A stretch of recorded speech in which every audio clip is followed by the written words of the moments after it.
உங்கள் மனம் அளவில்லா சக்தி கொண்டது. நீங்கள் அதை நேர்மறை எண்ணங்களுடன் கையாளும் போது அது உங்கள் வாழ்க்கையை மாற்றத் தொடங்கும். எதையும் அவசரப்படுத்தாதே. சரியான நேரம் வரும்போது அது நடந்தே தீரும். எல்லாம் எவ்வளவு சரியானது என்பதை நீங்கள் உணரும் போது நீங்கள் உங்கள் தலையை பின்னால் தூக்கி வானத்தை பார்த்து புன்னகைப்பீர்கள்.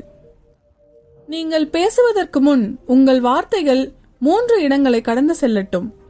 இது உண்மையா? இது அவசியமா? அது பொறுமையுடன் செயல்படுகிறதா என்று. கொடுப்பதின் சக்தியை பற்றி நீங்கள் முழுமையாக அறிந்திருந்தால் உங்களால் ஒரு சிறிய உணவை கூட பகிர்ந்து கொள்ளாமல் உண்ண முடியாது. நீங்கள் பறக்க விரும்பினால் உங்களை எடை போடும் எல்லாவற்றையும் விட்டுவிடுங்கள்.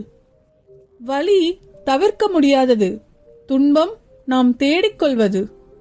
நீங்கள் இருக்கும் இடத்திலேயே இருங்கள், இல்லையெனில் உங்கள் வாழ்க்கையை இழக்க நேரிடும். எல்லாவற்றையும் புரிந்து கொள்வது எல்லாவற்றையும் மன்னிப்பதாகும். கோபத்தை அன்புடன் அமைதிப்படுத்துங்கள். குணமில்லாத மனிதனை கருணையுடன் அமைதிப்படுத்துங்கள். பெருந்தன்மையுடன் கஞ்சனை அமைதிப்படுத்துங்கள். பொய் சொல்பவரை உண்மையை கொண்டு மௌனமாக்குங்கள். விழிப்பவர்களுக்கு இரவு நீண்டது, சோர்வுற்றவருக்கு ஒரு மைல் நீண்டது. உண்மையான சட்டத்தை அறியாத முட்டாள்களின் ஆயுள் நீண்டது.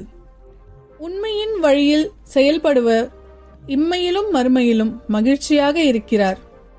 1000 வெற்று வார்த்தைகளை விட அமைதி தரும் ஒரு வார்த்தை சிறந்தது. உங்களால் செய்ய முடிந்த எதையும் முழு மனதுடன் செய்யுங்கள். உங்கள் சொந்த பாதுகாப்பற்ற எண்ணங்களைப் போல உங்கள் மோசமான எதிரி கூட உங்களுக்கு தீங்கு செய்ய முடியாது. உண்மையை நோக்கி உழைக்கத் தவறியவர்கள் வாழ்க்கையின் நோக்கத்தை இழக்கிறார்கள். நாள் முடிவில் நான் நிம்மதியாக இருக்கிறேன், ஏனென்றால் என் நோக்கங்கள் நல்லது மற்றும் என் இதயம் தூய்மையானது. நீங்கள் என்ன நினைக்கிறீர்களோ அதுவாக மாறுகிறீர்கள். நீங்கள் உணர்வதை நீங்கள் ஈர்க்கிறீர்கள். நீங்கள் கற்பனை செய்வதை நீங்கள் உருவாக்குகிறீர்கள். ஒவ்வொரு காலையிலும் நாம் மீண்டும் பிறக்கிறோம்.